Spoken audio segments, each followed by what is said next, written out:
Wassalamu ala asrafil anbiya'i wal mursalin wa ala alihi washabihi ajma'in. Asyhadu an la ilaha illallah wa asyhadu anna Muhammadan abduhu wa rasuluh.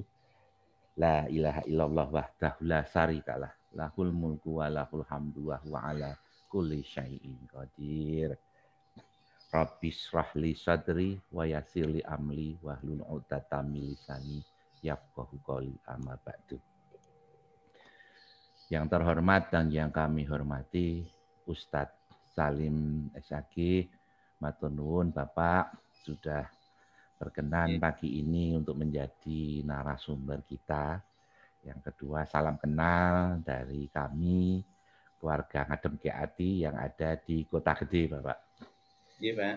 Iya, matur suwun. Yang kedua, kami ucapkan terima kasih kepada bapak-bapak, teman-teman semua, Bapak Ibu dan teman-teman semua yang insya Allah dirahmati Allah sudah berkenan join di Sabtu pagi dalam acara pengajian Ngadem Keati. Alhamdulillahirrahmanirrahim. Puji syukur kita panjatkan kehadiran Allah Subhanahu wa taala atas segala rahmat, taufik dan hidayahnya.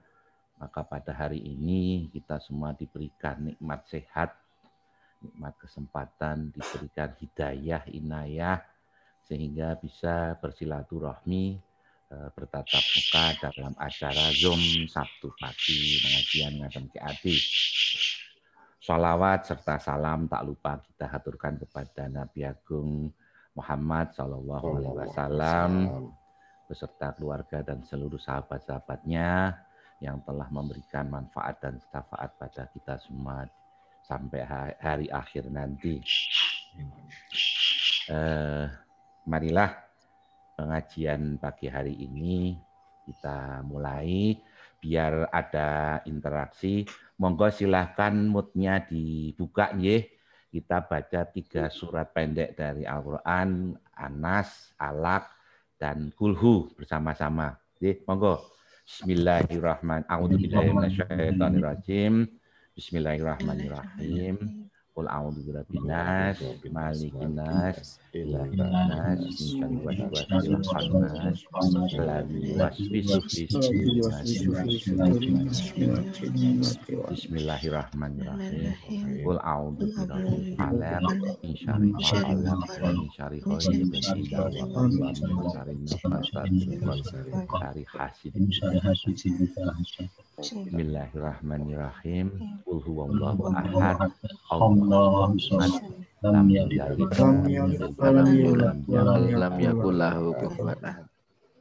Matur nuwun, ternyata gemerembung nggak apa-apa, yang jelas kita bisa interaksi, ternyata masih banyak yang nyimak daripada yang nge-zoom. Untuk selanjutnya waktu dan tempat kami persilahkan kepada Ustadz Salim SAG. Matur nuwun. Monggo Ustadz. Assalamualaikum. Oke, matur nuwun. Bismillahirrahmanirrahim. Assalamualaikum.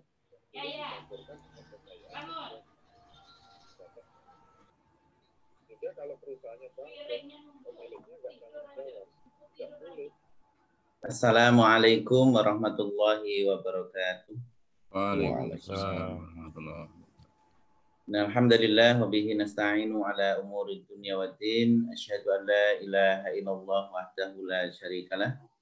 Wa asyhadu anna Muhammadan abduhu wa rasuluhu la nabiyya wa la rasula ba'dah. Allahumma salli wa sallim wa barik ala nabiyyina wa habibina wa maulana Muhammadin wa ala alihi wa ashabihi ajma'in. Amma ba'du. Qala Allah Ta'ala fi kitabihil karim. A'udzu billahi minasyaitonir rajim. Bismillahirrahmanirrahim. Allahu la ilaha illa huwal hayyul qayyum. La ta'khudhuhu sinatun wa la nawm. Lahu ma fis samawati wa ma fil ardh. Man dhal ladzi yashfa'u 'indahu illa bi'idhnihi.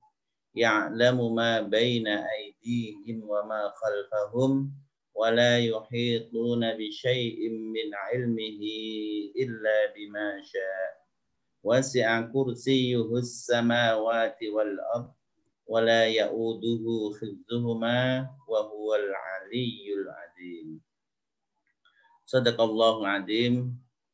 Bapak Ibu yang kami hormati, pertama marilah kita panjatkan puji dan syukur kita kehadirat Allah Subhanahu wa taala atas limpahan nikmat dan karunia-Nya serta kesehatan yang Allah berikan kepada kita, sehingga pada kesempatan pagi hari ini kita bisa bersilaturahim, bisa thalabul ilmi. Mudah-mudahan Allah berikan berkah dan rahmat-Nya kepada kita semuanya. Allahumma amin. Bapak Ibu yang kami hormati,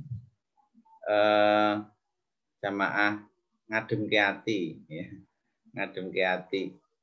Luar biasa, ini satu silaturahim yang menurut saya luar biasa dari alumni Pak ya, alumni SMA Negeri 3 ya, yang terjalin sedemikian rupa sehingga bersama-sama berkhidmah dalam rangka membina anak yatim, kemudian memberkahinya, sehingga mudah-mudahan apa yang telah dilakukan oleh Bapak Ibu sekalian mendapatkan pahala di sisi Allah dan mendapatkan imbalan yang berlipat ganda dari Allah Subhanahu wa taala.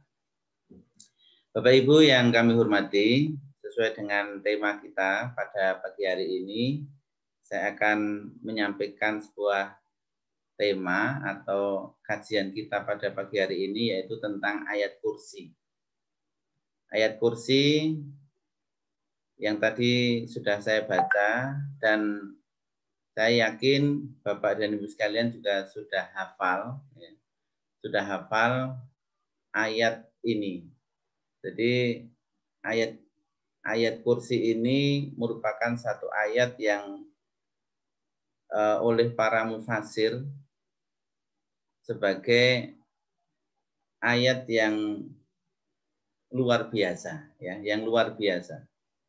Setelah suratul Fatihah, maka ayat kursi ini memiliki keutamaan yang luar biasa. Karena dari sejak turunnya ayat ini itu menggemparkan dunia, ya, menggemparkan dunia. Karenanya Al-Quran memang diturunkan semuanya baik, ya. Semua ayat-ayat di dalam Al-Quran itu memiliki keutamaan dan kelebihan. Jadi mulai dari surah Al-Fatihah, kemudian Al-Baqarah, Ali Imran sampai An-Nas, semuanya baik, ya. Semuanya adalah baik, dan di situ la raiba fihi, tidak ada keraguan di dalamnya. Tetapi kalau kemudian dibuat ranking, ya, surat-surat ataupun ayat di dalam Al-Quran itu juga memiliki masing-masing punya derajat yang berbeda-beda. Tentunya derajat yang unggul itu ketika ayat itu memiliki atau menjelaskan tentang zat Allah Subhanahu wa ta'ala. Biasanya ayat-ayat yang membicarakan tentang diri Allah, tentang zat Allah, maka dia memiliki keunggulan dibanding dengan ayat-ayat yang berbicara tentang makhluknya atau tentang hukum. Misalnya ya tidak bisa disamakan antara ayat kursi dengan misalnya ayat yang berbicara tentang kulu wasrobu wala tusrifu, misalnya makan dan minumlah. Itu ayat untuk manusia. Tetapi kalau ayat kursi ini, ya, ayat yang berbicara terhadap diri Allah Subhanahu wa ta'ala. Akan saya share materinya, Bapak Ibu.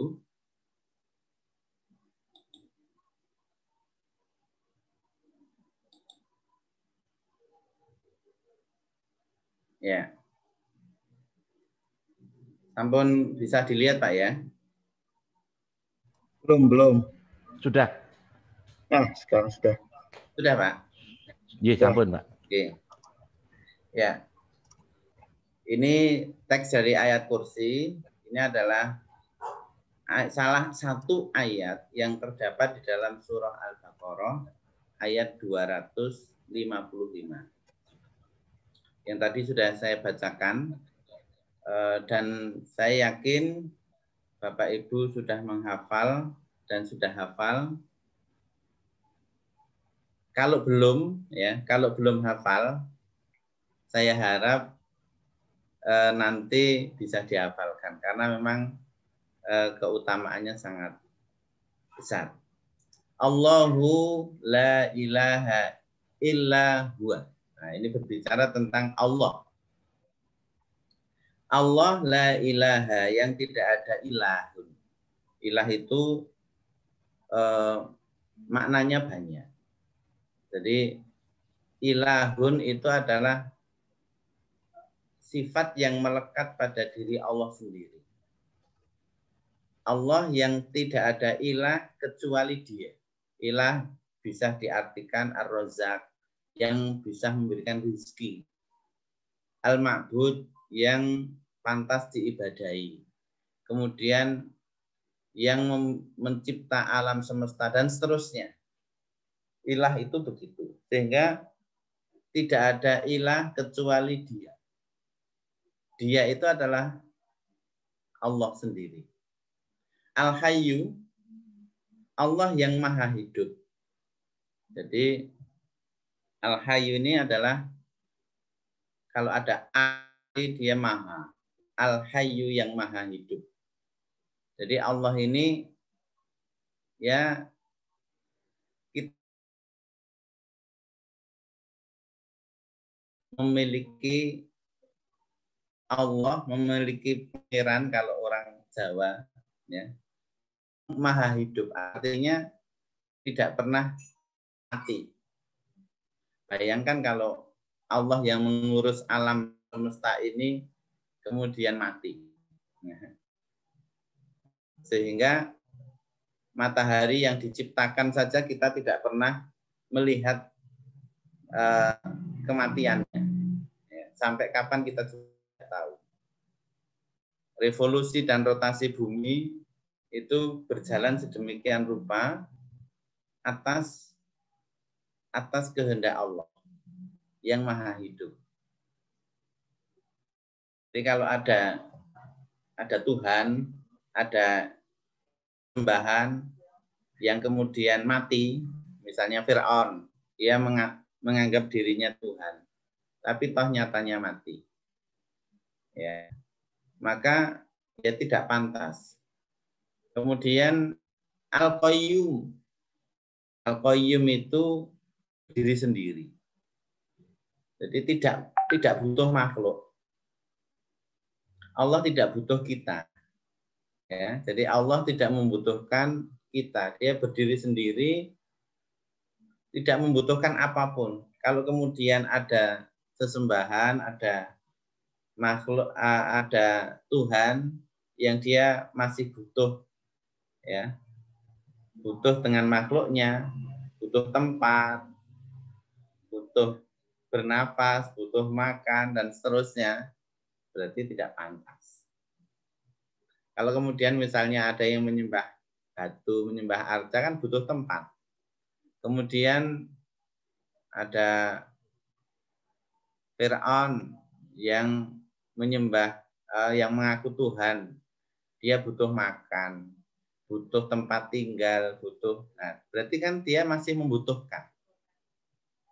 Ya, kalau sesuatu yang membutuhkan, berarti ya tidak pantas untuk diibadahi. Makanya secara logika saja, Allah itu adalah zat yang berdiri sendiri, tidak butuh terhadap makhluknya. Nah, ayat ini membicarakan tentang diri Allah Subhanahu wa Ta'ala. Jadi betapa bahagianya kita, betapa bangganya kita punya Tuhan yang tidak butuh terhadap seluruh makhluknya. kemudian yang maha hidup. La ta'khudhuhu sinatun wala naumun. La ta'khudhuhu sinatun. Tidak butuh atau tidak pernah ngantuk. Wala naumun dan juga tidak pernah tidur. Jadi mengurus makhluknya itu tidak pernah ngantuk dan juga tidak pernah tidur. Ini sekali lagi bahwa ayat ini adalah ayat yang membicarakan tentang diri Allah Subhanahu wa taala. Karena tadi di awal saya katakan kalau ayat itu membicarakan tentang diri Allah berarti dia punya status yang unggul, ya, status unggul. Misalnya kul huwallahu ahad. Katakan hai Muhammad, dia Allah yang Maha Esa atau dia Allah yang satu. Berarti ayat ini punya keutamaan, keunggulan. Karena berbicara tentang Allah Subhanahu wa taala. Sebagaimana ayat kursi. Ya.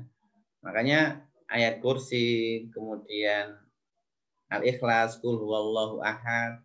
Ini ayat-ayat yang luar biasa. Punya keutamaan. Nanti akan kita bahas apa keutamaan ayat ini. La ta'khudhuhu sinatun wala naumun. Jadi Allah itu tidak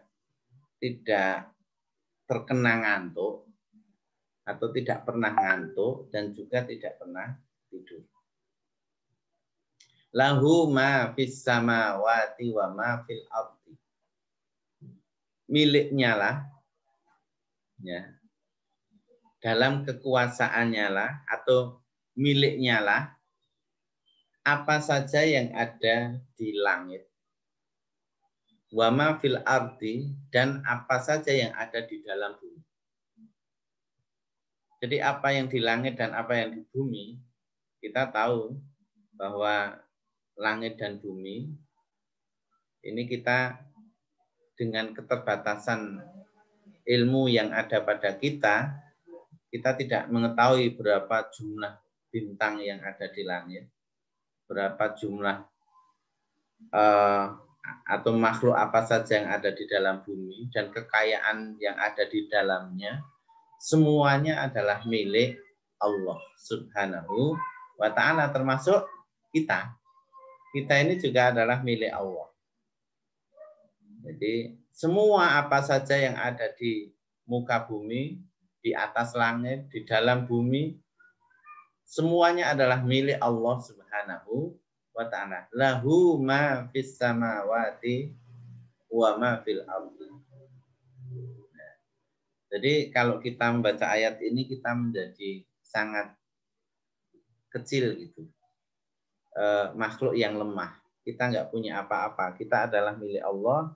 Kita ada semua yang ada pada kita juga menjadi milik Allah. Dan Allahul Ghani, Allah yang memiliki semua kekayaan. Karena semua yang ada di atas langit, di langit sana, di muka bumi dan di daratan, di lautan, kemudian juga yang ada di dalamnya, semua adalah milik Allah Subhanahu wa ta'ala. Jadi kita ini kemudian, ya Allah, betapa kita ini adalah makhluk yang sangat lemah. Kemudian, man dzalladzi yasfa'u 'indahu illa bi'idznih. Man dzalladzi yasfa'u 'indahu. Seseorang yang memiliki syafaat, seseorang tidak bisa memiliki syafaat kecuali atas izinnya. Taruhlah misalnya besok seseorang itu bisa memberikan syafaat kepada yang lainnya. Yang jelas bisa memberikan syafaat itu adalah Kanjeng Nabi Muhammad Sallallahu Alaihi Wasallam. Jelas memiliki syafaat yang bisa meringankan orang-orang umatnya. Kemudian yang jelas memiliki syafaat adalah Al-Quran. Al-Quran juga punya syafaat. Syafaat itu penolong. Jadi kalau kita besok itu di akhirat menghadap Allah, kemudian ada kekurangan amal kita untuk bisa masuk ke surga Allah, dengan adanya syafaat, ini kita bisa ditolong oleh Rasulullah Muhammad Sallallahu Alaihi Wasallam. Kalau kita punya Al-Quran, punya hafalan Al-Quran, 30 juz misalnya, maka hafalan Quran itu juga akan menolong kita. Itu syafaat.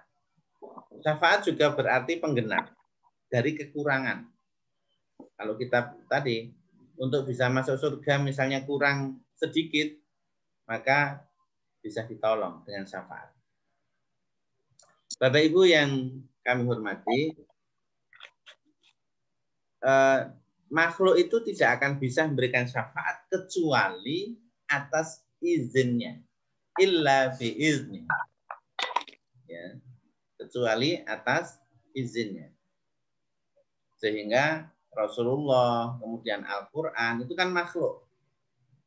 Beliau mendapatkan syafaat juga karena izin Allah Subhanahu wa Ta'ala. Tapi tidak hanya itu, siapa saja yang bisa memberikan syafaat. Ya, orang-orang soleh itu bisa memberikan syafaat. Ya, orang-orang soleh itu bisa memberikan syafaat, tapi atas izin Allah. Man dzalladzi yashfa'u indahu illa bi'idznih. Jadi bisa, tapi atas izin Allah Subhanahu wa Ta'ala. Karenanya apakah kemudian orang tua bisa memberikan syafaat kepada anaknya atau sebaliknya anaknya bisa memberikan syafaat? Yaitu tergantung Allah Subhanahu wa Ta'ala. Tapi kesolehan seseorang itu bisa memberikan syafaat. Loh, katanya kalau sudah di akhirat itu sudah sudah menanggung dirinya sendiri, ya. Dirinya sendiri yang menanggung, yang lain tidak bisa menolong. Memang benar. Ayat itu tidak salah bahwa setiap kita menanggung atas perbuatan kita. Tetapi atas izin Allah, seseorang juga bisa memberikan syafaat. Nah, lanjutan ayat, ya'lamu ma baina aydihim wa ma khalfahum. Allah lah yang mengetahui apa yang di hadapan mereka dan apa yang di belakang. Jadi apa yang akan terjadi, apa yang sudah berlalu, Allah tahu. Tahu semua. Jadi jangan kira kemudian perbuatan kita tidak ada yang tidak diketahui Allah. Allah tahu apa yang akan terjadi dan apa yang telah terjadi atas diri kita. Sehingga kita ini seperti ada CCTV Allah. Jadi Allah punya CCTV yang nanti akan diputar, kemudian kita semua akan melihat putaran CCTV kita ketika menghadap Allah. Sehingga kalau kita sekarang dalam aktivitas yang baik, tentunya kita bangga. Ya. Ketika kita sujud, ketika kita sholat, ketika kita tilawah Al-Quran, kita bangga dan kita senang. Karena kita melihat kebaikan kita di hadapan Allah. Tapi sebaliknya, ketika kita berbuat maksiat, yang ketika di dunia itu tidak ada yang tahu, ternyata itu diputar di hadapan Allah. Sehingga kita merasa malu. Karena setiap orang pasti malu dengan perbuatan jeleknya. Setiap orang yang punya fitrah pasti malu dengan perbuatan jeleknya. Nah, kalau kemudian nanti perbuatan jelek itu diputar, diperlihatkan oleh Allah, maka kita juga akan malu. Dan karenanya, maka ini pilihan, hidup ini pilihan. Apakah kita nanti akan bangga atau melihat amal kita ketika menghadap Allah atau kita malu. Nah, itu kan pilihan amal. Sehingga dunia ini menjadi mazra'atul akhirah. Yang ad-dunya mazra'atul akhirah.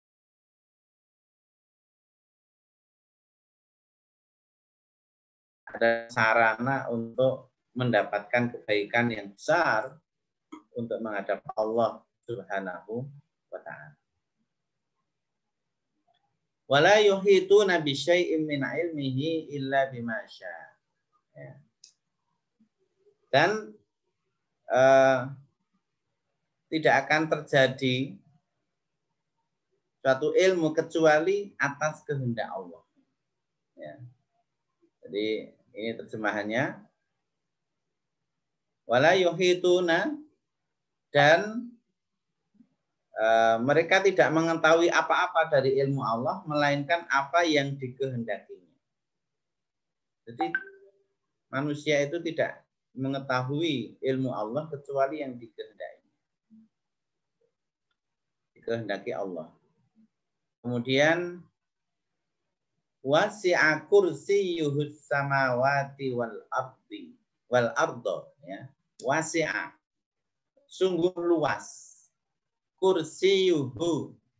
Nah, ini kursinya Allah.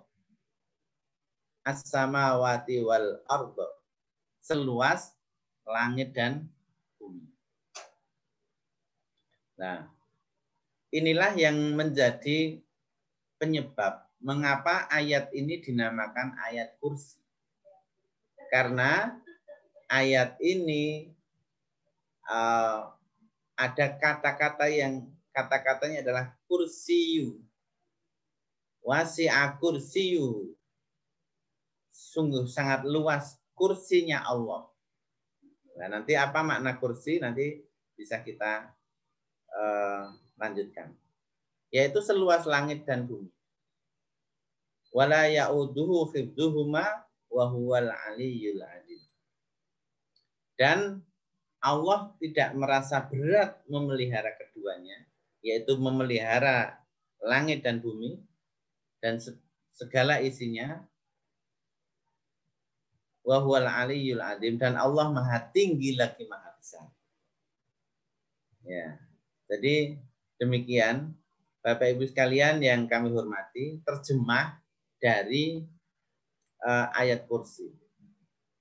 Jadi ayat ini sungguh sangat luar biasa. Selanjutnya saya akan menyampaikan mengapa ayat ini disebut ayat kursi. Tadi sudah disinggung di awal. Jadi dikatakan sebagai ayat kursi karena di dalam ayat ini ada kata kursiyu. Ya, yang tadi kursi. Wasi'a kursiyuhus samawati wal ardh. Nah, Syekh Wahbah Az-Zuhaili dalam tafsir Al-Munir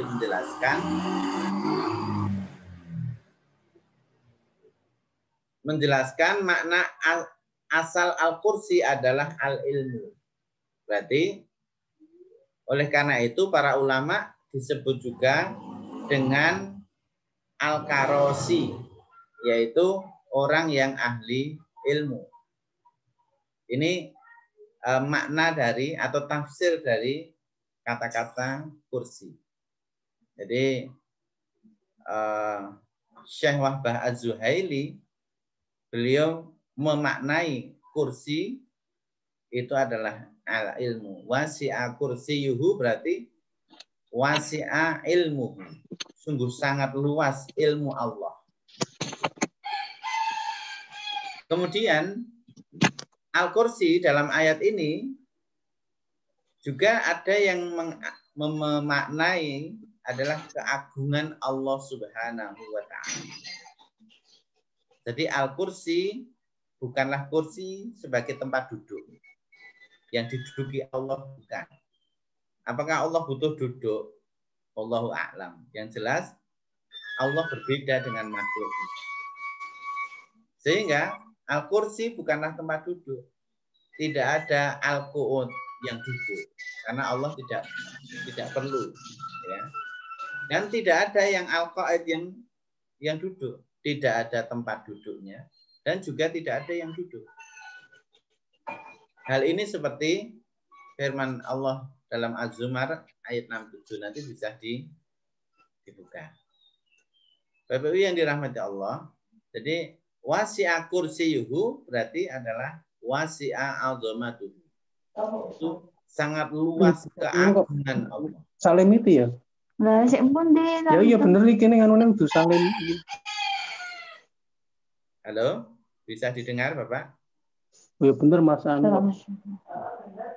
Wasi'a kursiyuhu adalah wasi'a azamatuhu. Sungguh sangat luas keagungan Allah Subhanahu wa ta'ala. Kemudian pendapat yang lainnya menyebutkan bahwa yang dimaksud dengan Al-Kursi adalah kerajaan dan kekuasaan Allah Subhanahu wa ta'ala. Jadi adalah kerajaan Allah dan kekuasaannya adalah sangat besar, wasi'ah, sangat luas kekuasaan Allah.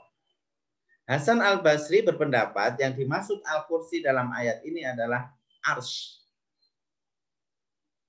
Tetapi Ibnu Katsir dalam tafsirnya mengatakan yang benar adalah bahwa Al-Kursi bukanlah ars. Karena ars itu lebih besar dari Al-Kursi. Bapak Ibu yang dirahmati Allah, itulah beberapa makna tafsir para ulama menafsirkan kata Al-Kursi di dalam ayat kursi ini. Ada yang mengatakan ilmu, ada yang mengatakan keagungan Allah, ada yang mengatakan keagungan Allah, ada yang mengatakan kekuasaan dan kerajaan Allah Subhanahu wa ta'ala. Sehingga semuanya benar. Ya, semuanya benar.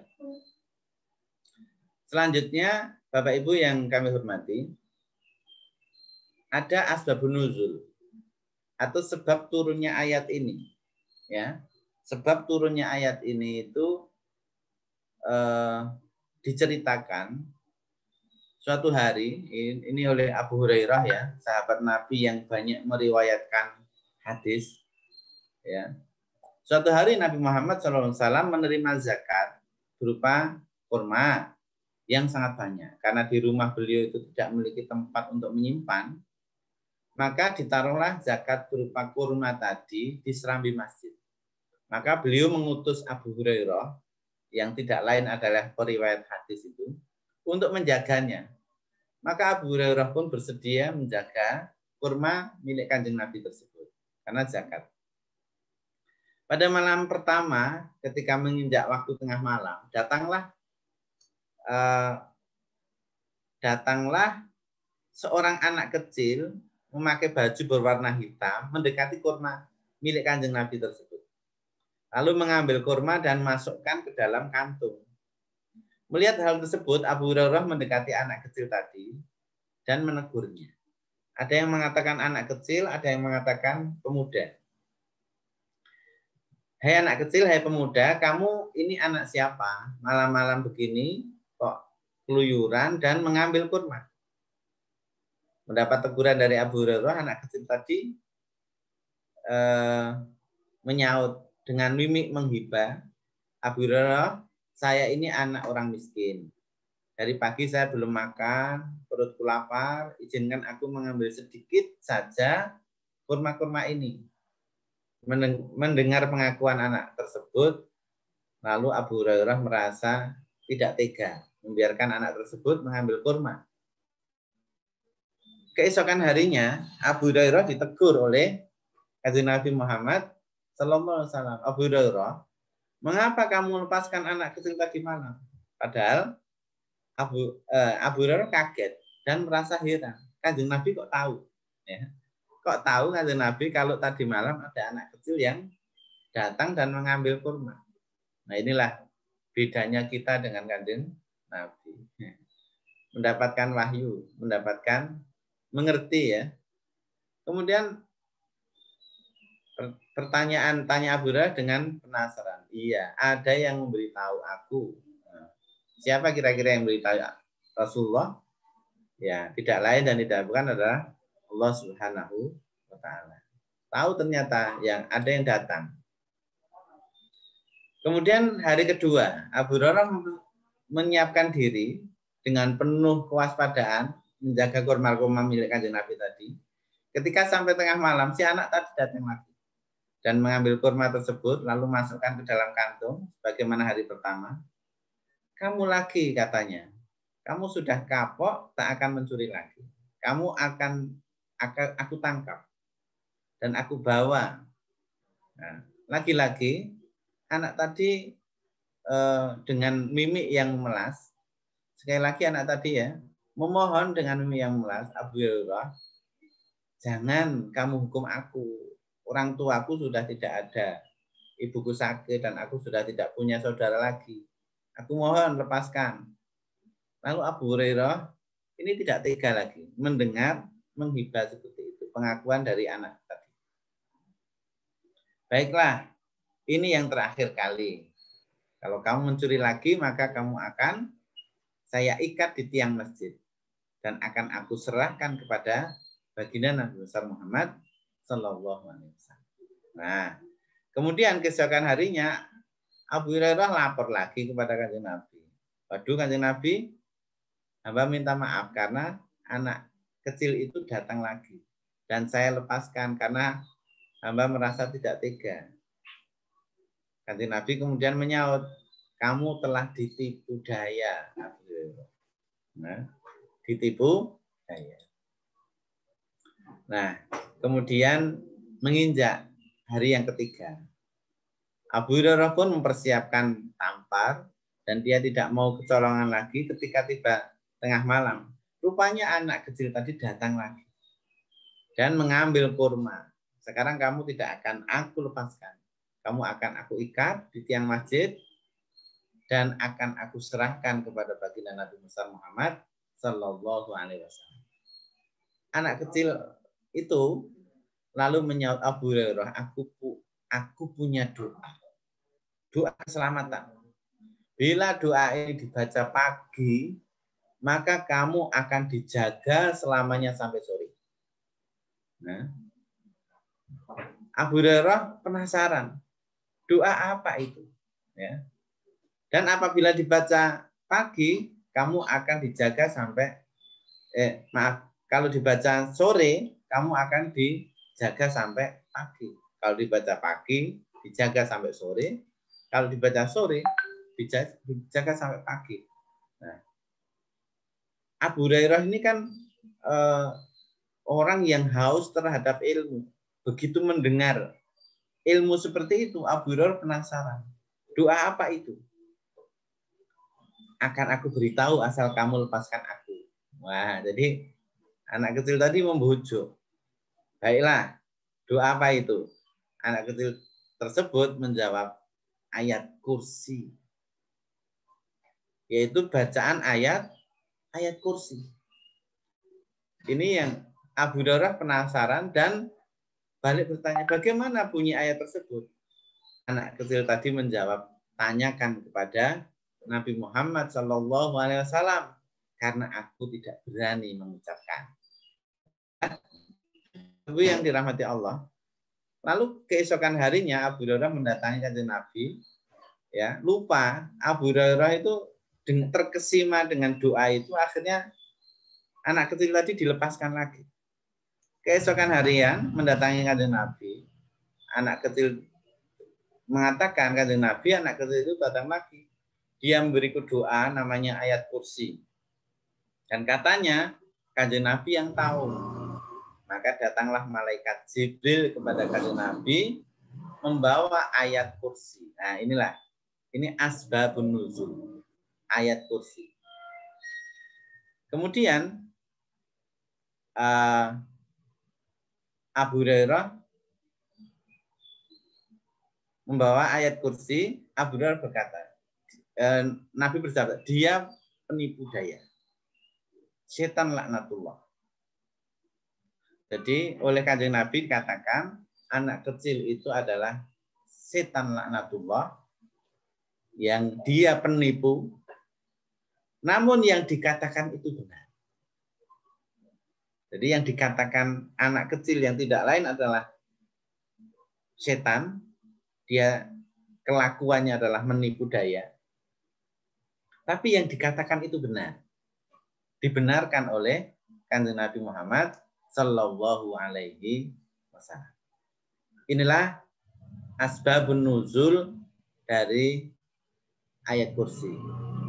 Satu ayat di dalam surah Al-Baqarah yang memiliki keutamaan penjagaan, ya, penjagaan Allah ketika dibaca pagi maka akan dijaga oleh Allah sampai sore. Ketika dibaca sore maka Allah akan menjaga sampai pagi. Bapak Ibu yang dirahmati Allah, selanjutnya akan kami sampaikan keutamaan ayat kursi.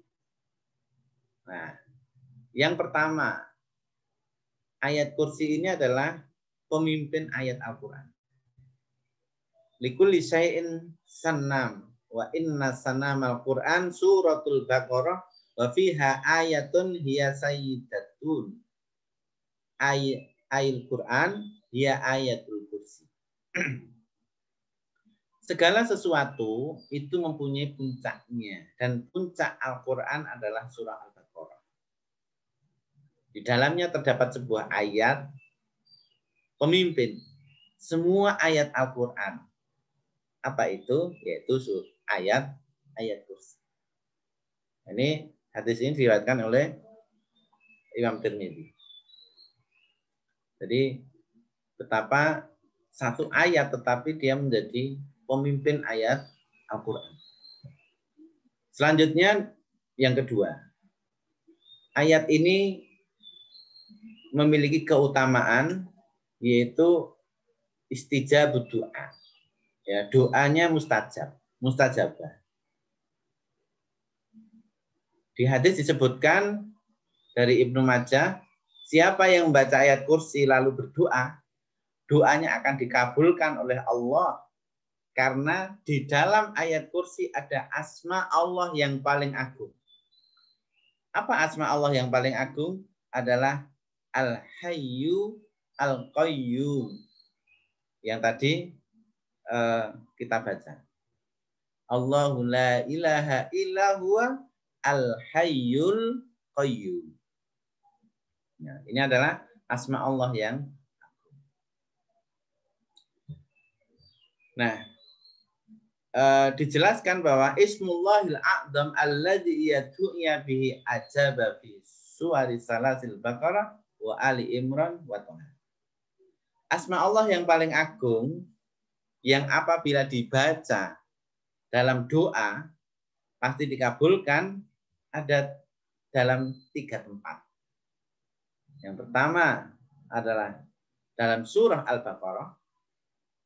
Yang kedua dalam surah Ali Imran. Yang ketiga dalam surah Thaha. Nah, dalam bahasan kita ini adalah dalam surah Al-Baqarah. Yang dimaksud dalam surah Al-Baqarah adalah Al-Baqarah ayat 255. Yang tidak lain adalah ayat kursi. Kemudian dalam surah Ali Imran ayat 1 dan 2 dan dalam surah Thaha ayat 111. Bapak Ibu yang kami hormati, jamaah pengajian Ngadem Kiati, ya. Hadis-hadis ini mengisyaratkan kepada kita bahwa ketika kita berdoa, sebelum kita meminta, ya, sebelum kita meminta kepada Allah, kita harus memuji Allah Subhanahu wa Ta'ala, mengagungkan Allah Subhanahu wa Ta'ala.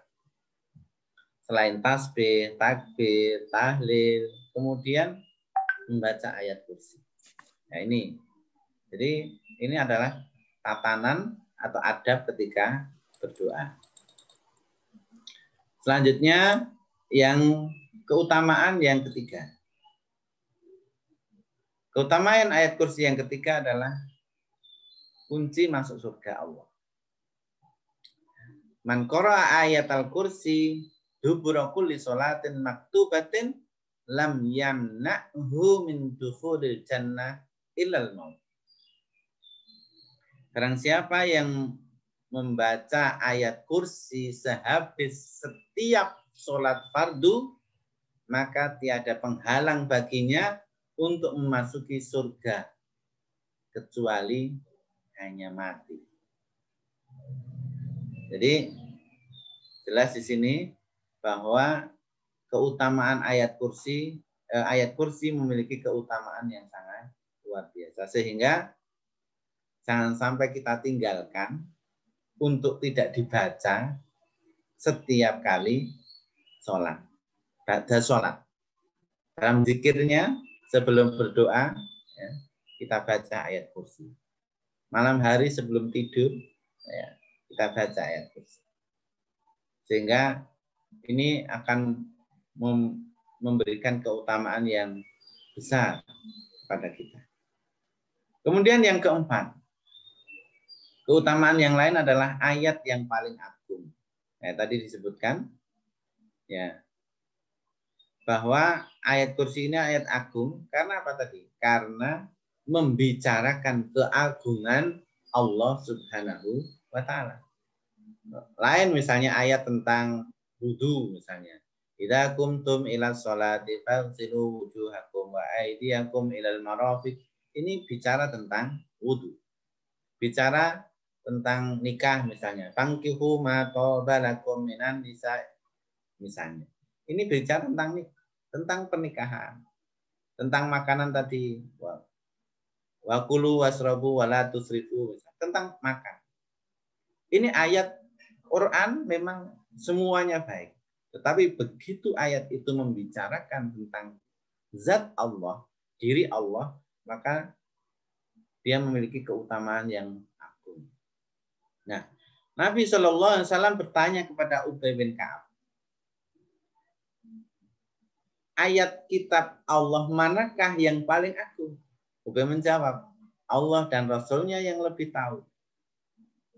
Kemudian Nabi SAW mengulang-ulang pertanyaan kepada Ubay bin Ka'ab. Maka Ubay menjawab, ayat kursi. Lalu Nabi Muhammad SAW bersabda, selamatlah dengan ilmu yang kamu miliki, wahai Abu Mundhir. Yaitu tidak lain adalah Ubay bin Ka'ab. Demi Allah, demi Tuhan yang jiwaku berada di tangannya. Sesungguhnya ayat kursi itu mempunyai lisan dan sepasang bibir yang selalu menyucikan Tuhan yang Maha Kuasa di dekat pilar arsy. Jadi luar biasa ini. Ayat kursi itu punya lisan dan bibir yang selalu bertasbih kepada Allah. Karena ayat Al-Quran ini juga ciptaan Allah Subhanahu wa ta'ala.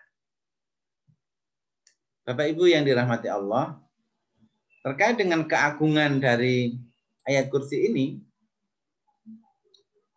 sebuah riwayat menjelaskan ketika ayat kursi ini turun, beribu-ribu malaikat turut mengiringi turunnya ayat kursi sebagai tanda kemuliaan dan kebesaran ayat tersebut. Bahkan iblis pun gempar ketika itu. Sebab malam itu turun ayat yang dapat mengganjal misi mereka. Misi iblis. Diriwayatkan pula, peristiwa saat ayat kursi ini diturunkan, bumi bergetar, terjadi gempa di seluruh dunia, serta gemuruh yang dahsyat. Bahkan mahkota para raja di dunia terlepas dari kepala dan jatuh ke bumi. Di mana-mana terjadi kegemparan dan kegaduhan, bahkan setan juga ikut gempar dan kocar-kacir berlarian. Menghadap Raja Iblis laknatullah yang juga ketakutan. Raja Iblis akhirnya merintahkan para tentara setan untuk mencari sumber dari gemuruh dan gempa tersebut. setelah sampai di tempat turunnya ayat kursi, ternyata diberikan langsung oleh malaikat Jibril kepada Nabi Muhammad SAW dengan diiringi 70.000 malaikat. Para setan pun gentar dan lari ketakutan. Nah, inilah Bapak Ibu yang kami hormati, betapa ayat kursi memiliki keagungan yang begitu dahsyat. Makanya iman-iman kalau kita tidak menghafalnya, ya, tidak menghafalnya. Kalau sudah menghafal, iman-iman kalau tidak diamalkan dalam setelah sholat kita, pagi hari kita, dan sore hari kita. Kemudian keutamaan yang lain, bahwa ayat kursi ini merupakan seperempat dari Al-Quran. Ya, Rasul pernah bertanya kepada salah seorang laki-laki dari kalangan sahabat, "Hei Fulan, apa kamu sudah menikah?" Laki-laki itu menjawab, "Belum, karena aku tidak mempunyai biaya untuk menikah." Nabi SAW bertanya, "Bukankah kamu telah hafal Qul huwallahu ahad?" Ya, Al-Ikhlas ya. Al-Ikhlas ini jangan diremehkan, kulhu ya. Jangan diremehkan karena surat ini berbicara tentang Allah. Lelaki itu menjawab, memang benar. Nabi SAW bersabda, Qul huwallahu ahad itu seperempat Al-Quran. Nah, bukankah kamu telah hafal? Ya, kemudian juga, bukankah kamu telah hafal Qul ya ayyuhal kafirun? Laki-laki itu menjawab, benar. Nabi juga bersabda, Al-Kafirun itu juga seperempat Al-Quran. Bukankah kamu telah hafal Idza zulzilatil ardu zilzalaha al-zalzalah? Laki-laki itu menjawab, benar. Nabi SAW bersabda, al-zalzalah juga seperempat Al-Quran. Kemudian, bukankah kamu telah hafal Idza ja'a nasrullahi wal fath, surah An-Nasr? Laki-laki itu menjawab, benar. An-Nasr juga seperempat Al-Quran. Dan yang terakhir, bukankah kamu telah hafal ayat kursi? Allahu la ilaha illa huwal hayyul qayyum. Laki-laki itu menjawab, benar kanjeng Nabi. Nabi SAW bersabda bahwa ayat kursi atau Allahu la ilaha huwal hayyul qayyum adalah seperempat Al-Quran. Hadis riwayat Ahmad dikutip dari Ibnu Katsir saat menjelaskan tentang ayat kursi. Kemudian masih ada lagi keutamaan dari ayat kursi. Yang keenam adalah kunci rizki dan jodoh. Hal ini tersirat dari hadis yang tadi di atas. Ketika sahabat mengatakan belum menikah karena alasan tidak punya biaya, Rasul menyuruhnya membaca Al-Ikhlas, Al-Kafirun, Az-Zalzalah, An-Nasr, dan ayat kursi. Siapa yang banyak membaca ayat kursi, insya Allah dimudahkan mendapatkan rezeki dan mendapatkan jodoh. Dan yang terakhir, Bapak dan Ibu sekalian, keutamaan ayat kursi adalah seperti pahala mati syahid. Siapa yang rutin baca ayat kursi setelah sholat fardu, ia akan mendapatkan pahala mati syahid. Seperti hadis yang diriwayatkan oleh Hakim ini, man qara'a ayatal kursi dubura kulli sholatin kana alladhi yali qaddaru fihi dzul jalali wal ikram wa kana kaman qatala an anbiya illahi wa rusulihi hatta yastashhada.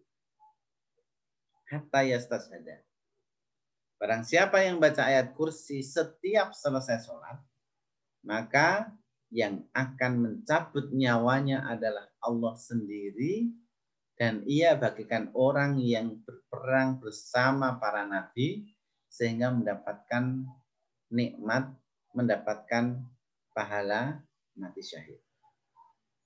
Inilah Bapak dan Ibu sekalian yang kami hormati, jamaah pengajian Ngadem Kiyati, salah satu ayat, hanya satu ayat di dalam Al-Quran yaitu yang terkenal dengan ayat kursi.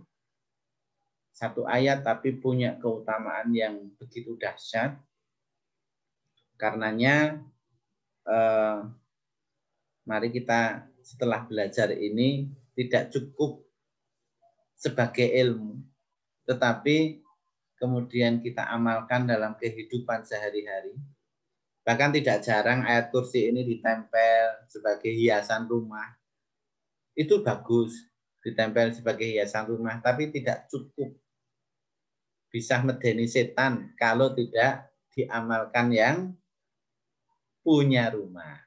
Karenanya ayat kursi dibaca setiap hari, ya, pagi dan petang, setiap selesai sholat, dan utamanya juga sebelum tidur. Mudah-mudahan Allah memberikan penjagaan terhadap diri kita ketika ayat kursi ini kita baca.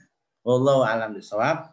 Demikian Bapak Ibu yang kami hormati, sedikit pembahasan tentang ayat kursi. Mudah-mudahan memberikan manfaat untuk kita semuanya dan kita bisa mengamalkannya. Sekian dari saya, kurang lebihnya mohon maaf.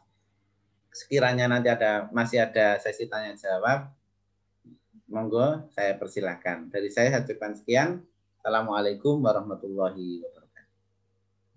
Waalaikumsalam warahmatullahi wabarakatuh. Alhamdulillah. Terima kasih banyak Pak Ustadz Salim SHG. Materinya sangat menarik banget ini. Saya yakin nanti ada banyak pertanyaan ini, Pak. Tidak apa-apa, Pak Ji? Ye. Oke, sebagai pembuka, monggo yang mau bertanya silakan sebut nama dulu, Ye, biar saya nggak bingung. Terima kasih. Tadi ada yang bertanya lewat chat kalau nggak salah. Ini Pak Ustadz yang pertama. Dari Agus Winarno. Ada riwayat yang menjelaskan jika Quran Al-Ikhlas itu sepertiganya dari Al-Quran. Mohon penjelasannya, Ustaz. Itulah namanya hadis. Riwayat itu ada banyak macam. Memang tidak ada salah atau riwayat itu juga benar bahwa Al-Ikhlas itu sepertiga Al-Quran. Karena memang ada hadis yang menjelaskan bahwa Al-Ikhlas itu atau kulhu ya, itu adalah sepertiga Al-Quran. Jadi kalau kemudian di situ ada seperempat Al-Quran, karena ada riwayat lain yang di situ kaitannya dengan surat-surat yang lain. Jadi tidak ada pertentangan, artinya antara satu hadis dengan hadis yang lain. Yang jelas di situ kan sesungguhnya intinya adalah Rasulullah ingin menjelaskan bahwa Al-Ikhlas, kemudian ayat kursi, dan yang lainnya yang tadi, ayat-ayat yang tadi disebutkan, itu punya keutamaan yang berbeda dengan ayat-ayat atau surat yang lain. Demikian Bapak. Atur suwun. Monggo kalau ada yang lain silahkan. Boleh Om Dudi, saya Wisnu. Ya, monggo Ajeng Wisnu. Iya, Assalamualaikum Ustaz. Alhamdulillah Ustaz, mungkin yang sepertiga ayat Al-Quran itu mungkin kandungannya ya Ustaz ya. Jadi kadang-kadang ada anak saya bilang udah baca aja baca aja surat Qul tiga kali udah sama dengan khatam. Ternyata maknanya itu adalah kandungan dari isi Al-Qur'annya berisi tauhid ya Ustaz ya. Ustaz, mungkin yang pertanyaan saya tuh baru kali ini kalau penjiwaan itu kan dibaca dengan penjiwaan ya. Sebenarnya kalau dibaca dengan penjiwaan itu yang bisa mempengaruhi kita reaksi dari surat ayat-ayat kursi tersebut ya. Penjiwaannya ini yang butuh ilmu ya Ustadz ya. Kemudian yang pertanyaan saya berikutnya, tadi ada dijelaskan bahwa ayat kursi itu, ini yang baru pertama saya dengar Ustadz, lisan dan bibir. Ini saya belum paham Ustadz yang dimaksud dengan ayat kursi itu mempunyai lisan dan bibir. Ya, kemudian untuk yang asbabun nuzulnya juga saya baru kali ini dengar, bukan yang peristiwa yang ketika dia turun itu maka terjadi gempa, kemudian iblis bergetar, kemudian iblis gentar, kemudian 70.000 malaikat, Masya Allah ya Ustadz ya, gemuruh dahsyat dan sampai mahkota raja berjatuhan itu ya. Luar biasanya juga baru saya dengar, saya ingin menyimak kembali Ustadz. Jadi setiap makhluk Allah itu kan bertasbih, ya. Setiap makhluk Allah itu bertasbih. Terlepas dari perbedaan pendapat apakah Al-Quran itu makhluk Allah atau bukan, ya.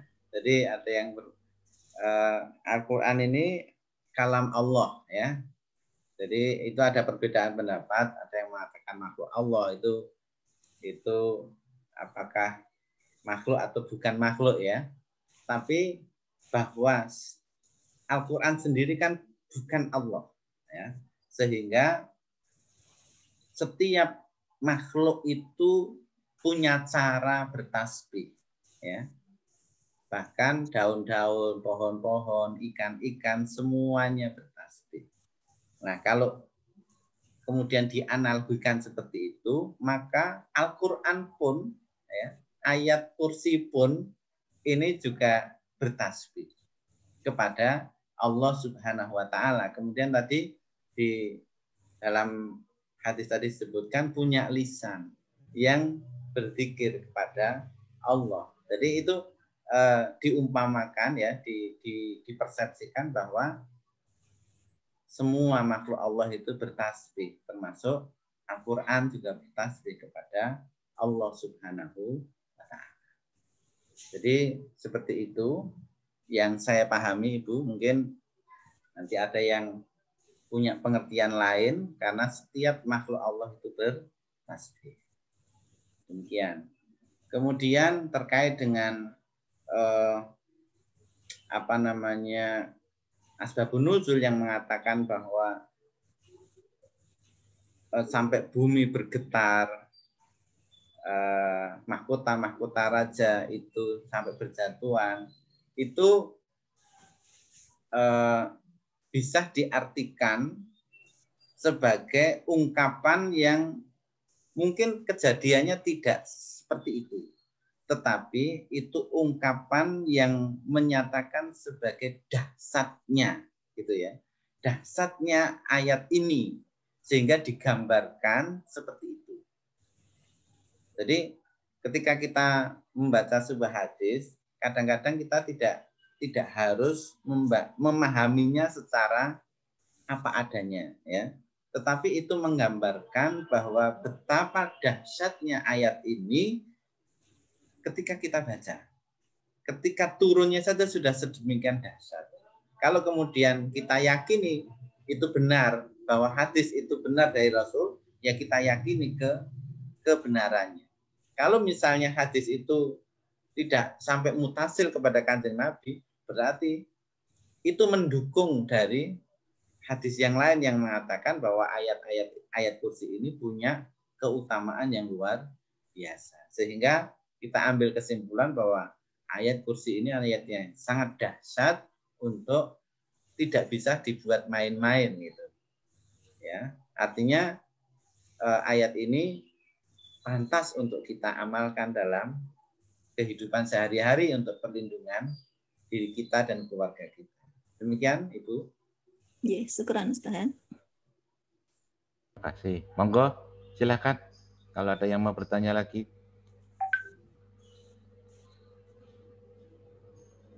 Halo? Pak Kaji Maman? Halo? Kalau tidak ada, saya Ustadz. Iya, monggo Pak. Tadi disebutkan ada pilar arsi segala macam. Itu apa ya Ustadz? Ars. Pilar ars. Ya, jadi ars itu ya kalau sebenarnya tidak bisa diterjemahkan dalam bahasa Indonesia secara tepat. Tapi kemudian para penerjemah itu menerjemahkan singgasana. Ya.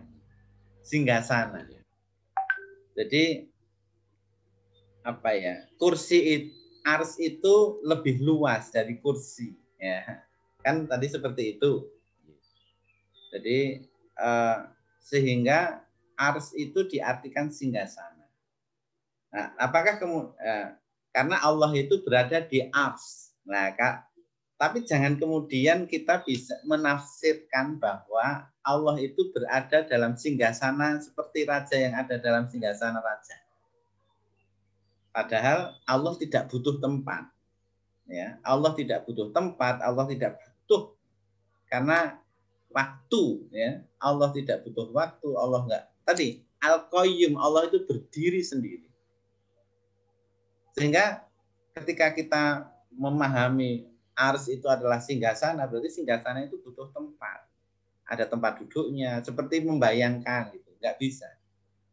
Jadi, tetapi pemahaman kita sebagai manusia yang terbatas cara berpikirnya, Allah itu berada dalam singgasana. Nah, singgasana Allah itu disebut dengan arsy.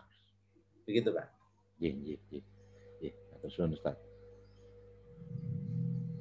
Ini ada yang bertanya lewat chat, Ustaz, dari Mbak Julita Nur Cahyati. Yeah. Ustadz, saya mendapatkan ilmu baru dari kajian hari ini. Selama ini saya berasumsi bahwa surat Al-Alaq 1-5 lah yang menjadi surat pertama atau surat utama dari pemimpin ayat yang lain. Yang kedua, mohon penjelasan bahwa ayat kursi ini digunakan sebagai obat bagi semua penyakit, Ustaz. Monggo. Mungkin saya tanggapi itu surat Al-Alaq atau surat Al-Falaq. Di sini dia nulisnya Al-Alaq, Ustaz. Ya. Mungkin Iqra itu loh. Oh, Iqra. Ya, Iqra bismillahirrahmanirrahim khalaq itu mungkin. Oh ya. Kalau Al-Alaq memang Iqra bismillahirrahmanirrahim khalaq dan seterusnya sampai. Ya, kalau kita merujuk kepada hadis-hadis tadi, ya ayat kursi ini, ya Al-Alaq ini kan kalau kita lihat dari isinya itu tentang penciptaan, ya, tentang penciptaan manusia. Kalau itu benar Al-Alaq, ya. Kalau Al-Falaq, qul a'udzu birabbil falaq min syarri ma khalaq wa min syarri ghasiqin idza waqab wa min syarri nafasati fil 'uqad wa min syarri hasidin idza hasad. Ini juga 5 ayat. Makanya saya memastikan apakah ini Al-Falaq atau Al-Alaq. Nah, itu yang. Ya. Kalau kemudian bahwa ayat kursi ini sebagai obat semua penyakit, memang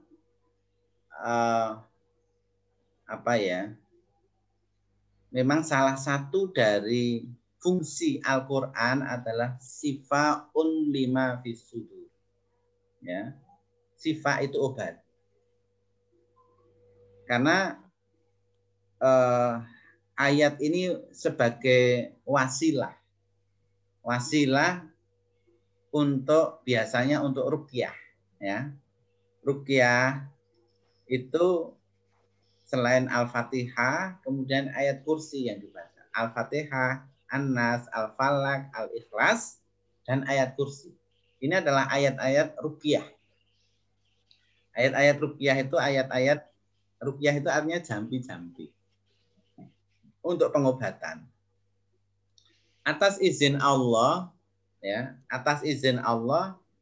ya sesungguhnya obat itu ya bisa dari mana saja. Bisa dari ayat kursi, bisa dari Al-Fatihah, bisa dari surat yang lain. Ya. Tetapi kalau kita pahami ayat-ayat yang biasa digunakan untuk ruqyah atau untuk obat ini memang ayat-ayat yang membicarakan tentang diri Allah juga. Seperti ayat kursi, Al-Ikhlas, Al-Falaq, ya, An-Nas, begitu.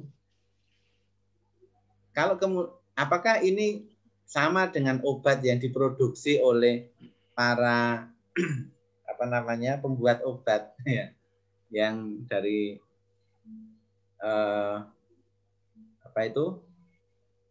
yang membuat obat,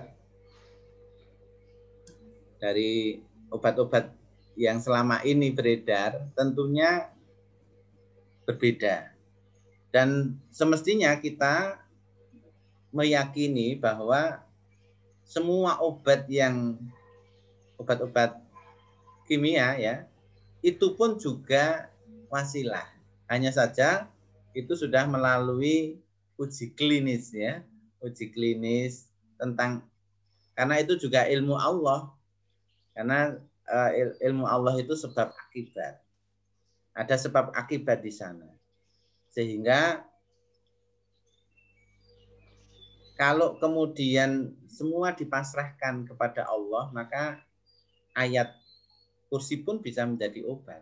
Kalau kita yakin bahwa sesungguhnya yang bisa menyembuhkan penyakit itu hanya Allah. Obat juga tidak bisa menyembuhkan, yang menyembuhkan hanya Allah. Semestinya ketika kita minum obat, itu juga kita tidak boleh yakin bahwa obat itu yang menyembuhkan. Nah, ini yang harus kita pahami. Yang menyembuhkan itu Allah, wasilah atau sarana obat. Karena obat itu bagian dari sunatullah, telah diteliti, ada sebab akibat, ada mengandung formula dan lain sebagainya, yang itu juga ilmu-ilmu Allah Subhanahu wa Ta'ala. Sehingga ada yang cukup dibacakan bismillah bisa sembuh, dibacakan Al-Fatihah bisa sembuh. Itu karena Allah mengizinkan untuk sembuh. Sebagaimana kita minum obat, Allah mengizinkan sembuh, ya sembuh. Ya, demikian Bapak Ibu yang kami hormati. Atas suan Ustaz. Monggo kalau ada yang lain. Iya Mas Rudi. Ya, monggo. Ustaz. Nggih, Bu.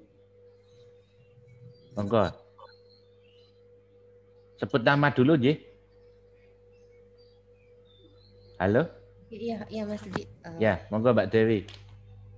Nama saya Dewi, mau nanya Ustadz terkait dengan tadi yang bisa memberi syafaat kepada kita itu kan Nabi Muhammad SAW, kemudian Al-Quran dan orang-orang soleh atas izin Allah. Nah, orang-orang soleh ini seperti apa ya Ustadz? Kemudian yang bisa kita tolong itu siapa aja gitu? Apakah dari keluarga kita aja atau mungkin dari siapa gitu ya Ustadz ya yang bisa kita beri syafaat? Memang semuanya atas izin Allah, tapi kan mungkin mungkin ada penjelasan gitu ya Ustadz ya, orang-orang soleh seperti apa sih yang bisa memberi syafaat, dan siapa sih orang-orang yang bisa diberi syafaat oleh orang-orang soleh ini Ustadz. Gitu aja Ustadz, terima kasih. Wassalamualaikum warahmatullahi wabarakatuh. Waalaikumsalam warahmatullahi wabarakatuh. Oke. Jadi tentang syafaat. Syafaat itu tadi wala la yasfa'u indahu illa bi'idni, ya, dari ayat tadi la yasfa'u indahu illa bi'idni. Tidak memiliki syafaat kecuali atas izinnya. Ya. Yang jelas tertera di dalam ayat Al-Qur'an atau beberapa hadis bahwa ketika manusia itu berkumpul nantinya, maka orang-orang itu berbondong-bondong untuk meminta syafaat. Mulai dari meminta kepada Nabi Adam, Nabi Idris, dan seterusnya. Maka semua tidak bisa memberikan syafaat. Hanya Kanjeng Nabi Muhammad Shallallahu Alaihi Wasallam yang bisa memberikan syafaat. Nah, itu disebutkan. Yang jelas, itu sangat jelas sekali. Tapi sekali lagi, karena ini hadis dan kebenaran hadis ini kita yakini kebenarannya, maka satu-satunya manusia yang bisa dengan mutlak memberikan syafaat itu Kanjeng Nabi Muhammad Sallallahu Alaihi Wasallam. Terus bagaimana supaya kita bisa mendapatkan syafaat dari Kanjeng Nabi Muhammad? Tentunya kita mencintainya. Nah, jadi mencintainya, mencintai Kanjeng Nabi Muhammad Sallallahu Alaihi Wasallam. Jadi jadi syarat atau pertama itu adalah mencintai. Kalau belum cinta, bagaimana mengusahakan diri supaya cinta kepadanya? Bagaimana caranya? Ya tak kenal maka tak sayang, ya istilahnya. Tak kenal maka tak sayang. Kalau kita mengenal Kanjeng Nabi dengan baik, maka pasti kita akan kagum, kita akan mengagumi, kita akan mencintai betapa perhatian Kanjeng Nabi Muhammad terhadap kita itu luar biasa. Bahkan berkorban untuk kita. Jadi Nabi Muhammad itu tidak, atau bahkan ada hadis yang mengatakan tidaklah alam ini diciptakan kecuali karena ada Kanjeng Nabi Muhammad Shallallahu Alaihi Wasallam. Sehingga ketika mau Isra Mi'raj, Kanjeng Nabi Muhammad juga menjadi pemimpin, menjadi imam para nabi, ya, para nabi.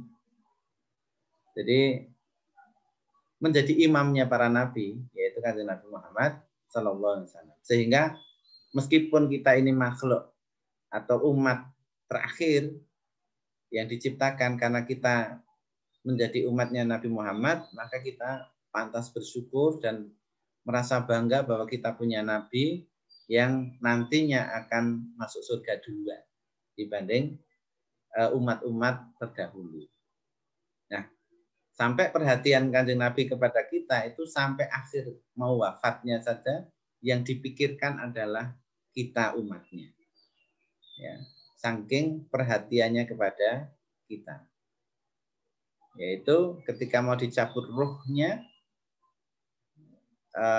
malaikat itu datang kepada Kanjeng Nabi itu, malaikat Israel datang kepada Kanjeng Nabi itu tahu, ya, tahu bahwa malaikat datang mau mencabut. Nah, terus dikatakan cabutlah dengan cara yang paling pelan, paling halus. Maka ketika dicabut itu Kanjeng Nabi saja merasakan sakit. Terus disuruh berhenti malaikat, ya. Malaikat Israel disuruh berhenti. Nanti dulu, jangan dicabut. Aku akan berdoa kepada Allah supaya sakitnya sakaratul maut umatku biarlah aku yang menanggung. Nah, ini. Perhatiannya Kanjeng Nabi terhadap kita itu sampai sedemikian rupa. Ya, yang dipikirkan itu bukan dirinya tapi umatnya. Ini dan kelak di akhirat Kanjeng Nabi lah, Nabi Muhammad lah yang orang yang satu-satunya orang yang secara qot'i, ya, secara qot'i itu bisa memberikan syafaat. Adapun kemudian orang-orang soleh, ya, orang-orang soleh ini adalah warasatul anbiya. Mereka adalah para pewaris Nabi, ya. Jadi al ulama ul warasatul anbiya.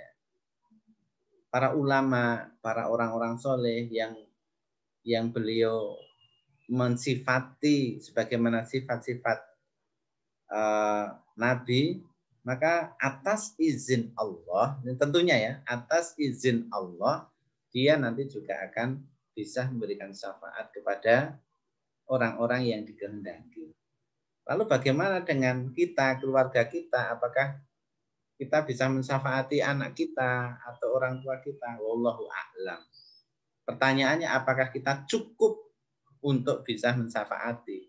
Sekualitas apa diri kita untuk bisa mensyafaatinya? Demikian. Jadi kalau kita merasa diri kita ini masih bergelimang dosa, masih banyak kurang ilmu, ya kita berharap saja kepada Allah, berharap syafaat dari Kanjeng Nabi Muhammad Sallallahu Alaihi Wasallam. Wallahu a'lam bishawab. Demikian, Bu. Terima kasih, Ustaz. Okay. Monggo, ada yang lain? Ini itu ada di chat, Pak. Oh ya, ada. Itu ada. Setiap Jumat disarankan baca surah Al-Kahfi, surah As-Sajdah, surah Al-Jum'ah, dan ayat kursi. Ya. Ya, jadi kayak ayat kursi ini dibaca harian. Ya, dibaca harian. Tadi bahkan dibaca setelah baca sholat pagi dan petang. Kalau malam Jumat memang ada hadis yang menyatakan supaya membaca surah Al-Kahfi. Kemudian Yasin. Yasin dibaca di hari Jumatnya. Atau Jumat malam juga tidak masalah. Jadi memang di dalam Al-Quran ini ya masing-masing punya keutamaan. Ayat-ayat Al-Quran masing-masing punya keutamaan. Yang tadi saya katakan, tidak ada satu ayat Quran pun yang tidak punya keutamaan. Hanya saja di antara, seperti misalnya surat Yasin itu jantungnya Al-Quran. Misalnya jantungnya Al-Quran itu surah Yasin. Ya, jadi tidak ada salahnya. Kemudian kita bisa mengamalkan semuanya kalau kita mampu. Ya, demikian. Wallahu a'lam bishawab. Oke, terima kasih Ustaz. Monggo, siapa lagi yang mau bertanya?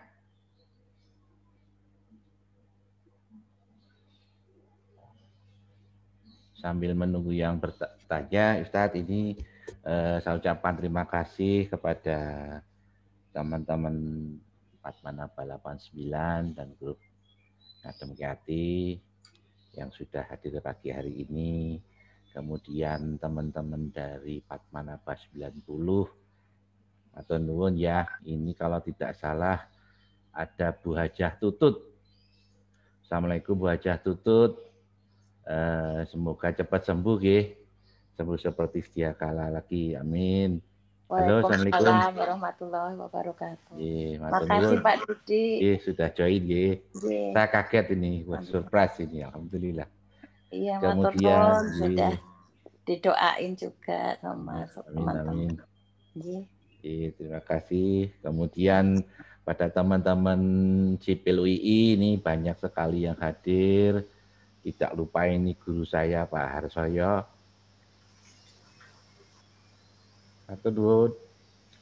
Kemudian teman-teman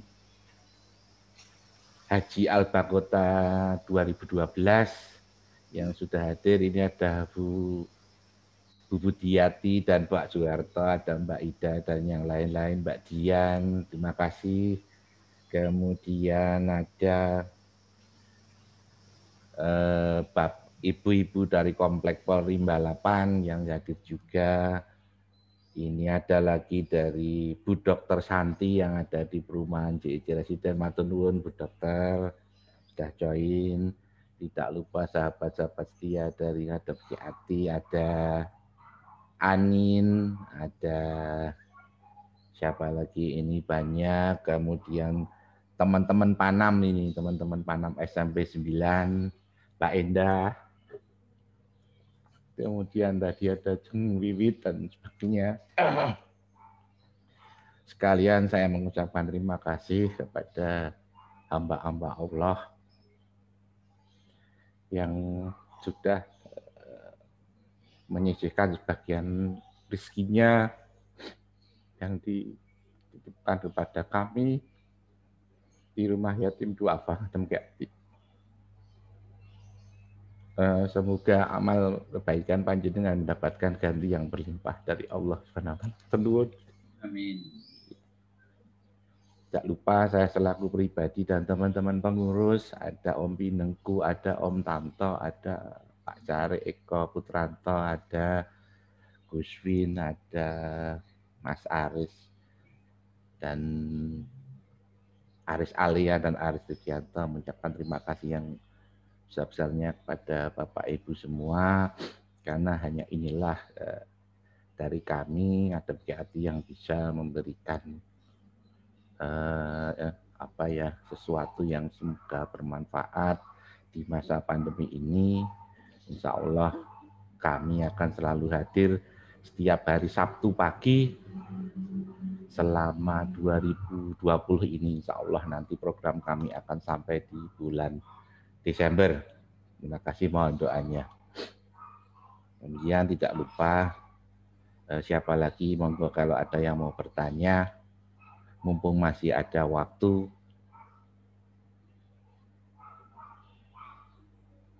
Halo, Pak Dokter Artanto, monggo. Assalamualaikum Pak Dokter. Waalaikumsalam. Tadi kan banyak disinggung tentang nek ngobati nganggo doa-doa, salah satunya dengan ayat kursi. Kalau ayat kursinya ini mandi, kasihan Pak Dokter, Pak Ustadz. Nanti semua rumah sakit kosong. Monggo Pak Dokter. Makanya nggak mandi, Pak ya. Makanya nggak mandi. Ya, kalau ikhtiar kan dari berbagai macam aspek, Pak RT. Gitu. Ya, ikhtiar dari semua aspeknya. Bahkan dari aspek fisik.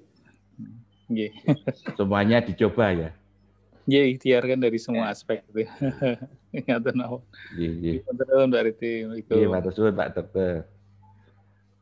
Saya sedikit tergelitik dengan ketika kita dikasih obat dengan Pak Dokter tadi, kita harus yakin bahwa yang bikin sembuh bukan obatnya Pak Dokter, tapi semua dari Allah. Nah itu kadang kan kita ketika saya umpamanya sakit kepala, saya kan wah nek loro mumet ki ya ngombe Paramek atau apa, bukan ngombe vitamin. Nah itu gimana itu Pak Ustadz?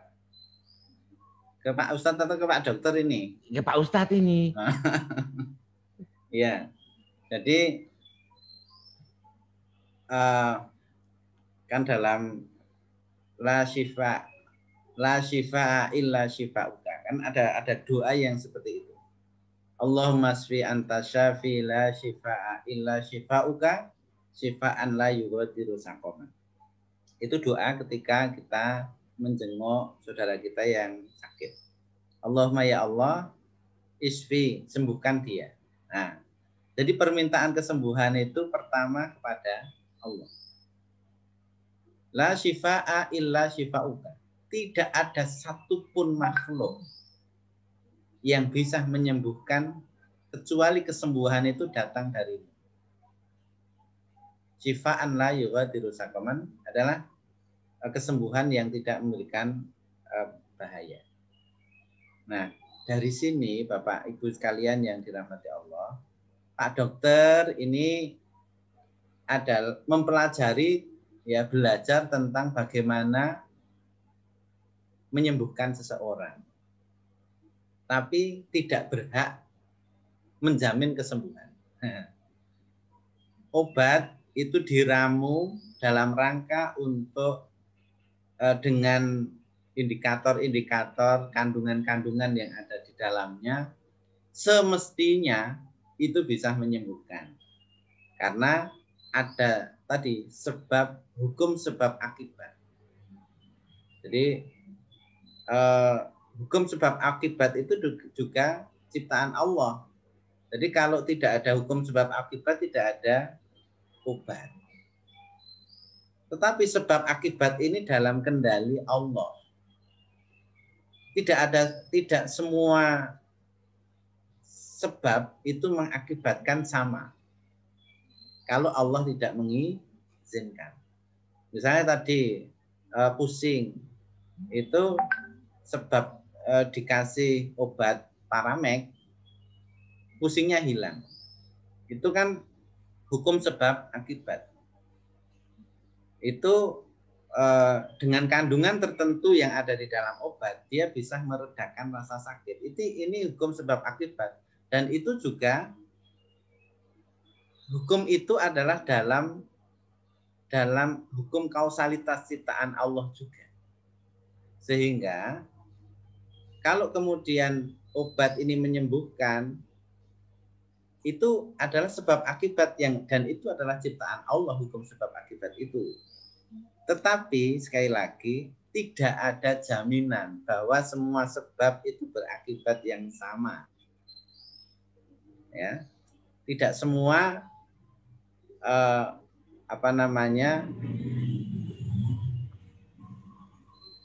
jatuh itu benda jatuh itu benda itu akan adanya hukum gravitasi misalnya. Ada hukum gravitasi, tapi ternyata ada yang tidak atas izin Allah itu bisa terjadi. Ya. Jadi peristiwa-peristiwa tentang ilmu Allah itu ya ketika Allah itu tidak menghendaki, maka sebab akibat yang Allah ciptakan sendiri tidak bisa berjalan. Seperti misalnya ketika Nabi Isra Mi'raj misalnya, secara hukum sebab akibat tidak mungkin perjalanan dari Masjidil Haram, Masjidil Aqsa ke langit ketujuh itu ditempuh dalam waktu semalam. Sebab akibatnya tidak bisa. Tetapi kalau Allah menghendaki, maka itu bisa terjadi. Nah, maksud saya ayat kursi itu bisa menjadi obat kalau Allah berkehendak. Kalau Allah mengijabah doa seseorang. Ada cerita ini ya, cerita di zaman Rasulullah. Jadi ada seorang yang sakit begitu datang kepada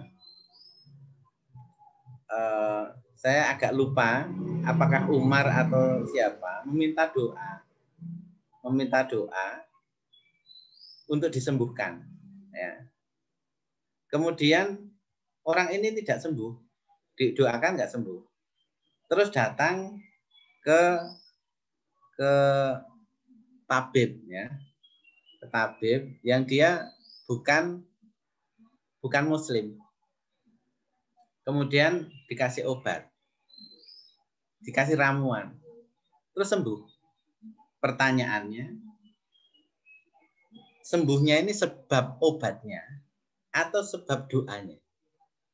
Nah, ternyata setelah ditelisik, yang menyebabkan kesembuhan itu bukan obatnya, tetapi doanya. Doa yang tadi didoakan oleh sahabat Umar. Nah, kita kan tidak tahu dari mana wasilah kesembuhan itu, apakah dari obatnya atau dari doanya. Makanya tadi Pak Dokter mengatakan ya semua dicoba. Karena sekali lagi yang berhak menyembuhkan itu hanya Allah Subhanahu wa taala. Demikian, Bapak. Ini masih berhubungan dengan penyakit, Ustadz. Ada pertanyaan dari Om Heri. Apakah ada dalilnya ayat kursi dibaca sekian kali untuk menyembuhkan penyakit lahir atau batin? Tidak ada. Tidak ada. Tidak ada, nggih. Tidak ada. Kalau Allah menghendaki, nggak usah ayat kursi, Pak. Bismillah cukup sembuh.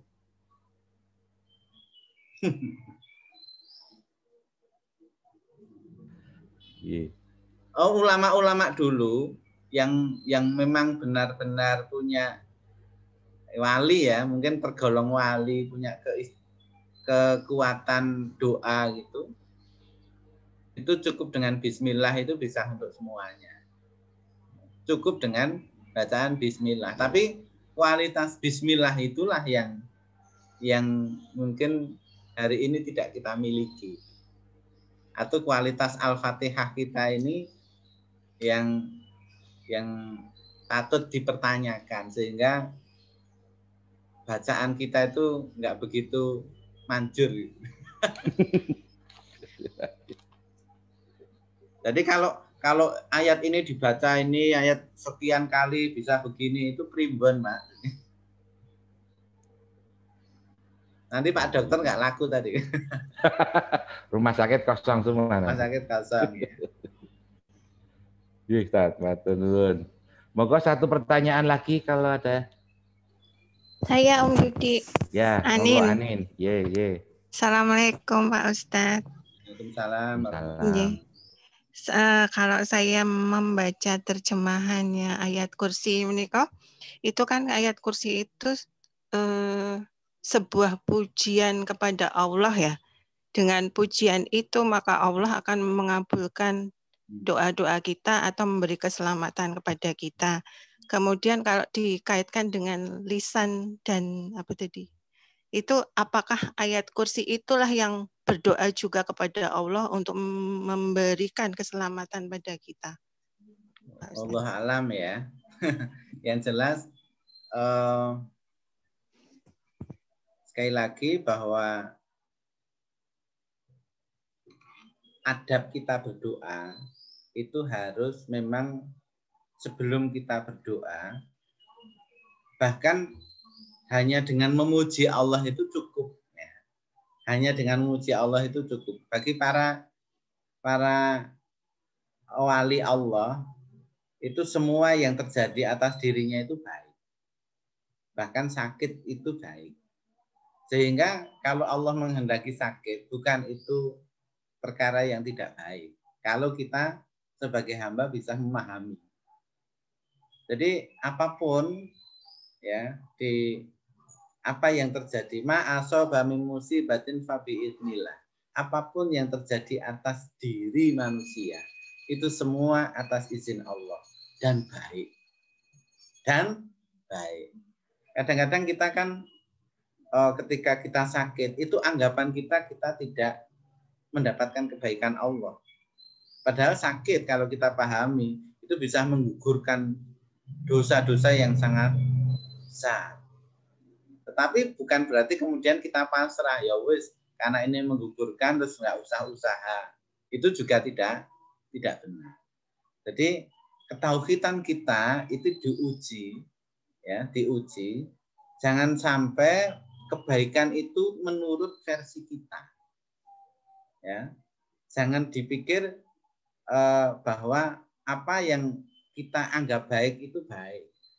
Tetapi kebaikan itu dalam versi Allah Subhanahu wa Ta'ala. Kita boleh berdoa, tapi tadi Allah yang tetap punya otoritas untuk mengabulkan apakah doa kita itu sesuai dengan keinginan dan kehendak Allah atau tidak. Kalau tidak ya kita terima dengan ikhlas karena itu bukan bagian kita. Demikian Ibu. Maaf. Ya, berarti kalau kita mengucapkan ayat kursi atau dzikir atau yang lainnya itu menambah kecintaan kita kepada Allah dan menambah kecintaan Allah kepada kita gitu ya. Ya, itu saja yang penting adalah kita hadirkan Allah dalam setiap bacaan-bacaan yang kita baca. Keagungan Allah, kemesraan hubungan hamba dengan Tuhan, dengan Allah Subhanahu wa Ta'ala. Hanya matur nuwun.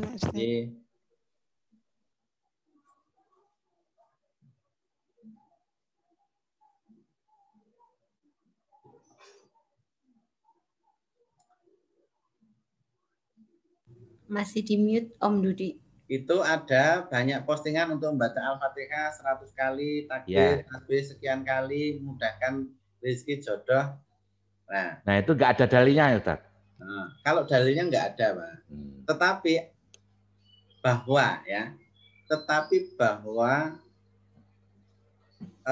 yang kita baca tadi ada punya keutamaan itu ya. Jadi Al-Fatihah kita baca itu punya keutamaan yang besar. Ayat kursi kita baca itu punya keutamaan yang besar. Nah, baru kemudian takdir Allah atas orang-orang yang mendapat kekasih Allah itu mau diapakan. Nah, gitu. Itu ya tergantung Allah Subhanahu wa Ta'ala. Apakah kemudian doanya dikabulkan? Ya, itu sebagai wasilah, ya. Bahwa kemudian baca Al-Fatihah, membaca ayat kursi, membaca itu wasilah. Wasilah itu sarana untuk mengangkat doa, gitu. Untuk mengangkat doa sampai kepada Allah Subhanahu wa Ta'ala. Taruhlah misalnya kita mau masuk rumah. Kalau masuk rumah supaya membaca surah Al-Baqarah, supaya membersihkan rumah kita dari makhluk-makhluk yang kita tidak bisa melihatnya, dari gangguan setan dan seterusnya, dibaca surah Al-Baqarah. Itu kan wasilah. Penjagaannya ya setelah kita usaha, kita serahkan kepada Allah Subhanahu wa Ta'ala. Demikian juga ketika kita membaca Al-Fatihah, kemudian ayat kursi, takbir, tasbih, kemudian sholat duha, apakah itu mendapatkan rezeki? Yang penting kita melaksanakan sunnah Allah. Allah punya yang terbaik untuk kita. Nah, demikian. Jadi nggak ada patokannya ya Ustaz, umpamanya. Nggak ada, Pak. Nek kue kuat ping 100, aku meng kuat ping 10 ya gitu loh. Ya semakin banyak semakin baik. Baik ya. Mau kuat ping 1000 ya. Monggo. Monggo. Oke, matur nuwun. Ini sudah jam 7.20. Kita cukupkan ya pertanyaannya. Closing statement-nya apa Ustaz? Sebelum diakhiri dengan doa. Jadi ayat kursi ini adalah salah satu dari ayat perlindungan. Di antara ayat-ayat perlindungan yang lain. Seperti Al-Falaq, An-Nas. Ya. Ini adalah surat perlindungan. Makanya ini baik juga kita baca untuk perlindungan kita. Ketika kita mau pergi, ketika kita mau meninggalkan rumah, ketika kita mau tidur, dan seterusnya. Ya, penjagaan Allah diserahkan, penjagaan rumah kita serahkan kepada Allah biwasilati surah atau biwasilah dengan wasilah ayat kursi. Jadi itu wasilah. Ya. Ayat kursi ini salah satu wasilah di antara ayat-ayat yang lain sebagai wasilah perlindungan. Semoga kita semuanya bisa mengamalkan dan dalam kehidupan sehari-hari untuk kebaikan diri kita. Karena kalau kita sudah pasrah, orang Jawa pasrah ngalah ya, itu kita akan tenang. Kita akan meninggalkan rumah setelah kita usaha mengunci, kemudian mengunci rumah, mengunci garasi, mengunci gerbang misalnya. Terus kita tambahi, kita bacakan ayat kursi untuk rumah kita, untuk perlindungan. Nah, itu juga baik.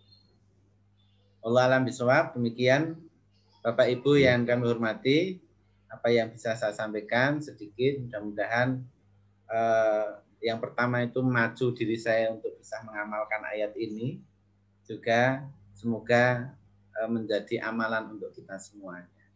Sekian, kurang lebihnya mohon maaf. Nanti dipimpin doa nggih. Oh nggih. Sebentar sebelum Ustadz doa, monggo yang di wall belum ada gambarnya, silahkan diperlihatkan dulu nggih. Ayo kami tunggu. Alhamdulillah Ustadz, hari ini yang join 61 orang. Monggo Bapak Ibu yang belum ada gambarnya bisa ditampilkan. Pak Carik, jangan lupa.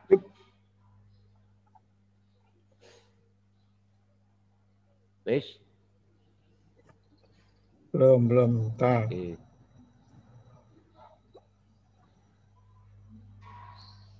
Ya. 1, 2, 3.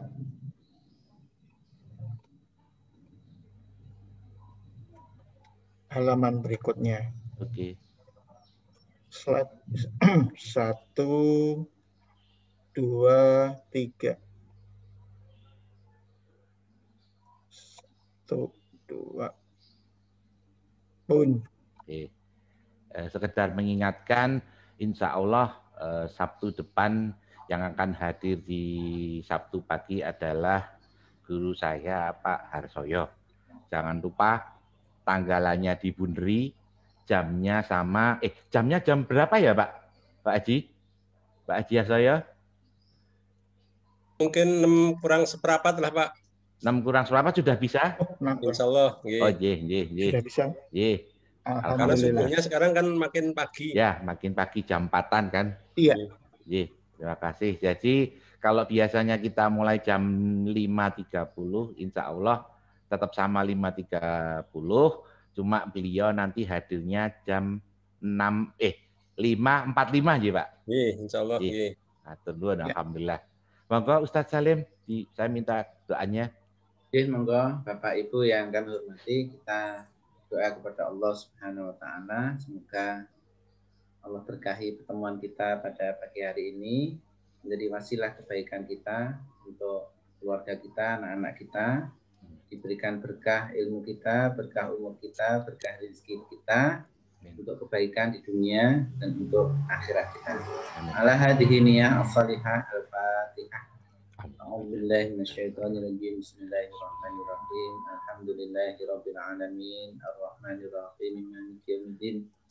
Iyyaka na'budu wa iyyaka nasta'in. Ihdinas siratal mustaqim. Siratal ladzina an'amta 'alaihim ghairil maghdubi 'alaihim waladdallin. أعوذ بالله من الشيطان الرجيم. بسم الله الرحمن الرحيم. حمد الشاكرين حمد الناعمين حمد يوافي نعمه ويكافئ مزيده. يا ربنا لك الحمد كما ينبغي لجلال وجهك الكريم وعظيم سلطانك.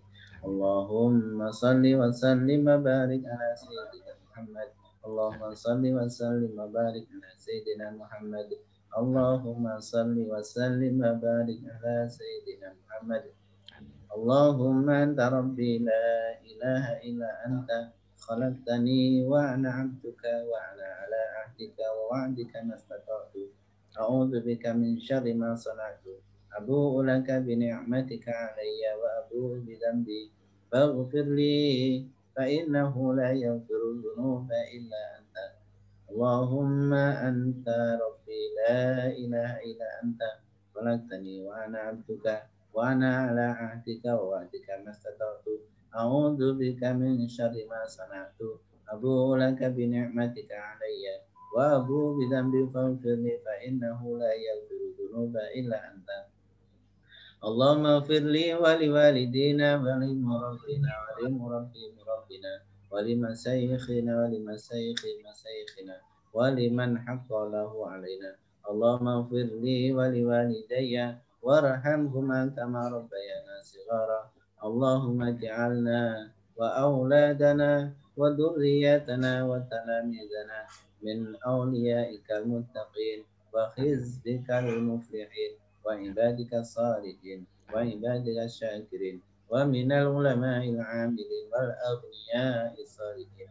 اللهم اجعلنا وأولادنا وذرياتنا وأهلنا من أهل العلم والعمل وأهل الخير وأهل التقوى وأهل العبادة وأهل القرآن ولا تجعلنا وإياهم من أهل السوء وأهل الضير والمعصية. ربنا ظلمنا أنفسنا وإن لم تغفر لنا وترحمنا لنكونن من الخاسرين. ربنا هب لنا من أزواجنا وذرياتنا قرة أعين واجعلنا للمتقين إماما. ربنا آتنا في الدنيا حسنة وفي الآخرة حسنة وقنا عذاب النار. سبحان ربك رب العزة عما يصفون سلام على المرسلين والحمد لله رب العالمين. Alhamdulillah, terima kasih Ustaz Salim atas hadirnya pada hari ini, atas sharingnya ilmunya pada hari ini. Semoga bermanfaat untuk kita semua. Amin, amin. Jangan lupa nanti setelah ini masih ada kajian Al-Quran yang akan dipandu oleh Jang Wisnu. Terima kasih Bapak Ibu semua. Kalau memang masih ada waktu, monggo tetap bergabung.